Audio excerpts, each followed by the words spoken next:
Paul, man, I gotta ask you, what made you want to write this book? Well, one of my friends from Pittsburgh, Chris Scarnetti, asked me if I would be willing to let him write a book about my life and my life story. And I was just, you know, at the time I was like, you know something, let me do something that can help somebody. Mm-hmm. You know what I mean? Mm-hmm. At the time in my life, I wasn't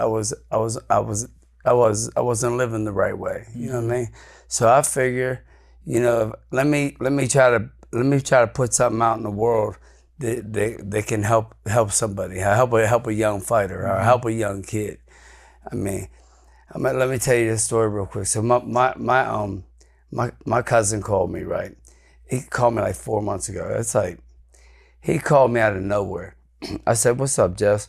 He said, I don't know, I was just thinking about it. Do you realize that I do not know anybody on this planet that lived the life that you lived? Meaning like, you know, under the porches, 40 different schools, never had no stability, my dad OD'd. Crack was heavy in the 90s, you know what I'm saying? Mm-hmm. So the padlocks was on the door, you know what I mean? But when I found the box, I was living with a pedophile for 4 years. When I found the boxing gym, I did a podcast yesterday. Oh yeah, I want to say shout out to my man. He knows you. I'm gonna get it real quick. I have to do it. It's another boxing channel. Yeah. But it was good. It was good though. It was good, man. But like for the book situation, just trying to put it out there for the if anybody can do it. But going back to my cousin, I was like, Justin, do you realize you was shooting dope when you was 11 years old? Oh, damn. And you're saying I had a bad life. I just was like thinking about it, like, what the hell? Yeah. You know what I mean? Like, yeah. I didn't, you know what I mean? But you know, we're like animals. We adapt to what we have to do. Right. You know what I'm saying? Right. You know, some people go to the and then the guy that I'm about to bring up, Mike, his name's Mike, and he asked me, he said, what was boxing like for you? What was the boxing gym like for you? And my immediate reaction was like, you know what I said? Home. Church. Oh, church. Church home. Yeah, you know what I mean? Think about it. Yeah. I mean. Yeah. Isn't that what this is all about? You know? That's what it's all. We get all caught up in the titles and the money and but it's about boxing saves people. Changing you. Yeah. You know what I mean? Yeah. You come in. I was 14 years old. I grew up in like a blue collar town. You know what I mean? Been kicked out of every school I ever went to. You know what I'm saying? Always the minority. You know what I'm saying? When the crack came, it was vicious. In the 90s, it was vicious. So, you know what I'm saying? It's just like if I can get through it in however way I got through it, then there shouldn't be no, you know what I'm saying? That quitting ain't an option. We got Paul Spadafora, Fighting to the End. Yeah. With the foreword by Roy too. They got it in Walmart, got it at Barnes & Noble, and it's also on Amazon. Paul, what was one of the most important things to you when it came to writing this book? What do you think one of the things you're like, I have to tell this? How PK changed my life, PK. My trainer, PK. See, a lot of people think I'm the Pittsburgh Kid, but the Pittsburgh Kid's Billy Conner. We all know that. Flacho Lewis. Yeah. Right. I'm not the Pittsburgh Kid. Right. I'm PK. He was the light heavyweight champion, if people don't know, right? I asked when he passed away, I asked his wife, Rachel, if I could just say PK for my name. Yeah. And that's what, and then over the time they made it the Pittsburgh Kid. But that ain't the Pittsburgh Kid. Pittsburgh Kid's Billy Conner. Mm-hmm. Light heavyweight champion, Hall of Famer. Yeah. And you spent time with him? What? The Pittsburgh Kid? No, I never did. He passed away, but I knew his brother a little bit. Got you. But he passed away. Got you. So you came into boxing at 14. Yeah. I saw you at the reunion, the amateur boxing, USA amateur boxing reunion that we did, and seems like anytime I'm around you at a boxing event, there's like these shocks of energy that you get, and you just get super, super, super excited. Yeah. What is it about boxing that makes you like?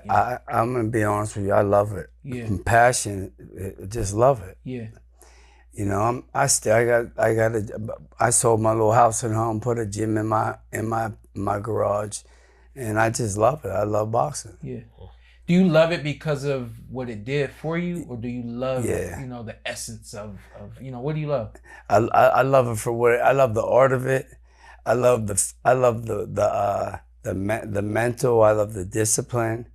You know, because whenever you're out there so wild, sometimes it takes the gym to get that discipline back in you. You know what I'm saying? Mm-hmm. And then. And the things you learn in boxing is unbelievable. My trainer PK used to tell me, Paul, when you come in the gym, do me a favor, don't talk, get ready, and work harder than anybody in the gym. That's what he said. And it'll work out pretty good for you in the long run, right? And that was me my entire life. Rule number 1 was no sitting down at the gym. Rule number 2 was we wasn't allowed to talk. Just step on and do your work. See, all us kids who had 2 or 3 amateur fights, we were playing grab ass and laughing, but the guys who were going to go on to fight to be champions weren't. Paul, they say you never master boxing, but do you think you were getting close to understanding that art, mastering that art? I think that I mastered the art of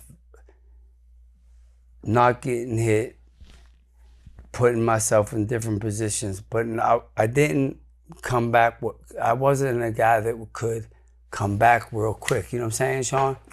Like I could make you miss, but you didn't have to counter that timing. That. Yeah. Why is that? Is that just a God gift thing? I feel a lot of it had to do with I got shot when I was 16 in my left leg, and I'm a southpaw, so. It took a lot of able to pull the trigger. Yeah, it never really healed. It's still smaller than the right leg, you know what I mean? Right. But I got 2 I wanted to throw Paul's way. I almost want you to show the shoes to the camera too, but just to let people know. Clean. My man has been through everything he's been through, and he's still sitting here with aura. Still, we got more aura than some of the champs I talked to, man. I'm serious. But we used to have a lot of Italian American champions. You know, you were one, and Arturo, Arturo, and Paulie were kind of like 3 of the last ones. Paulie, Milanozzi. You, Paulie, and but back in the day it was Rocky Marciano, LaMotta, Graziano, Willie Pep, on and on and on. Well, what do you think happened? Why do you think we don't have we had Vito Milnicki win a fight over the weekend, and he's That's a good question. But yeah. That's a good question. He won his fight, Sean. Yeah. Why? Yeah, go ahead, Paul. Why do you think we don't see the Italians out here? Why do we go soft, Paul? Well, not you, but I'm gonna tell you. See, how can I put a lot of the Italian people? Most of the Italian people that I know, they own concrete companies. They own restaurants, and I think it has to do with the poverty. Mm-hmm. You know what I'm saying? Yeah.